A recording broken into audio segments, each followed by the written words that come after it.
So you're interested about learning a quadriplegic morning routine, or just how we even transfer. This video I will walk you through quadriplegic transfer and my specific morning routine. I recently moved from Minnesota to California to pursue my dreams, and even moving was one of my big dreams, and that's kind of what I do here.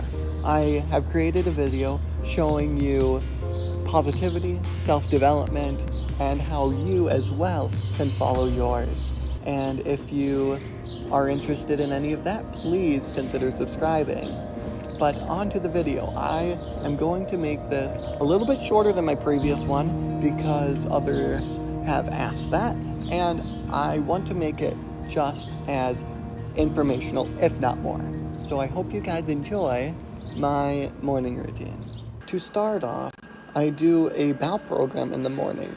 It's a one and done kind of deal, and it makes it easy so that you don't have any accidents through the day. Routine after the in and out is to eat breakfast. So that's going to be the next thing that I'm going to do, and then after that I'm going to get in the wheelchair. But before I do this, I forgot to tell you guys about the in and out. This is something that I won't show you exactly how, at least right now, but it's where I do a catheter. I do this every 4 hours, and it's one way that really works well with my body. There's many different ways to relieve the bladder.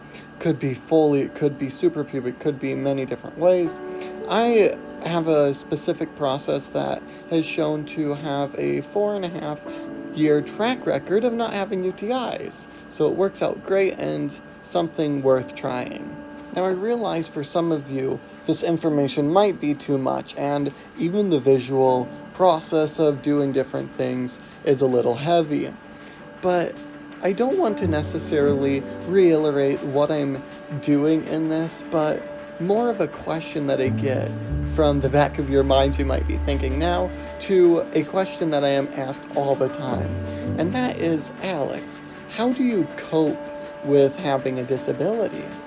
And I always tell people it's not a question of coping, but it's a question of what makes you happy and what kind of things do you like to do.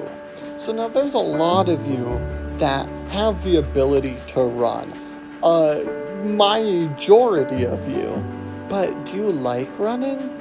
Now some of you absolutely love it, but there's a huge portion of you that don't care to run at all. And it's the same thing with walking. Now, am I saying I didn't enjoy it back in the day? No, I'm not saying that.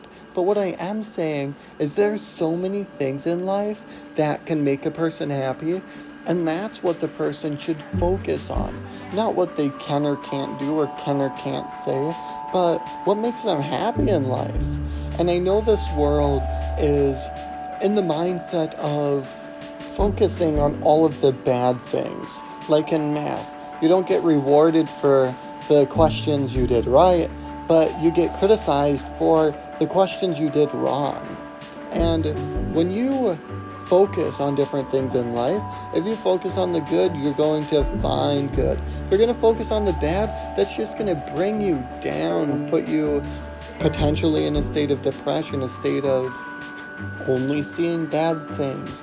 And it's your choice. It's your choice no matter what you are going through, whatever situation you have in life. It's your choice to wake up and say, this is my life, and no matter what I have, I am going to live a happy, a successful life despite of it. It's not the situations that we go through that define us, but it's what we do with those situations that do. So I invite all of you, just like I did, to make a choice to have a great life, not the life that we've been led to believe that we have to have. If you did like this video, please watch some of my others. I will keep a link in the description, and I just got a whole lot of great stuff coming, all about self-development, creating a better self, and following your dreams. I have a mission to make this world a better place, and please join me.